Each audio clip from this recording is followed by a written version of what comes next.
Friends, எப்பொழுதுமே இட்லி தோசை பொங்கல்னு சாப்பிட்டு போர் அடிக்குதா? அப்ப கண்டிப்பா இந்த ரெசிபியை ட்ரை பண்ணி பாருங்க. அவ்வளோ டேஸ்டா இருக்கும். வாங்க எப்படி செய்யறதுன்னு சொல்லி பார்க்கலாம். 3 கப் கெட்டி அவல்ல நல்லா தண்ணியை விட்டு வாஷ் பண்ணிக்கோங்க. தண்ணியை வந்து கம்ப்ளீட்டா வாஷ் பண்ண கையோடய வடிச்சு எடுத்துருங்க.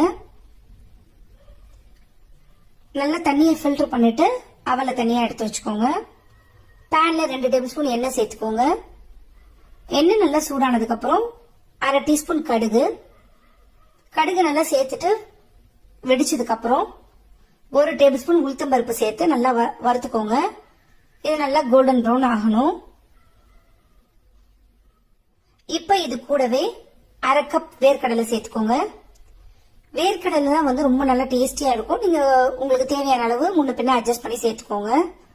இந்த வேர்க்கடலை வந்து நல்லா வறுபடணும், நல்லா கிறிஸ்பி ஆகணும். அந்த அளவுக்கு மீடியம் ஃபிளேம்ல வச்சு நல்லா ஃப்ரை பண்ணிக்கோங்க. கடலை நல்லா வறுபட்டதும் இது கூடவே நல்லா ஃபைனா சாப் பண்ண 2 பெரிய சைஸ் வெங்காயமும் இதோட சேர்த்துக்கோங்க. கூடவே கொஞ்சமா கருவேப்பிலை, கொத்தமல்லி, பொடிசா நறுக்கின 2 பச்சை மிளகாய், தேவையான அளவு உப்பு,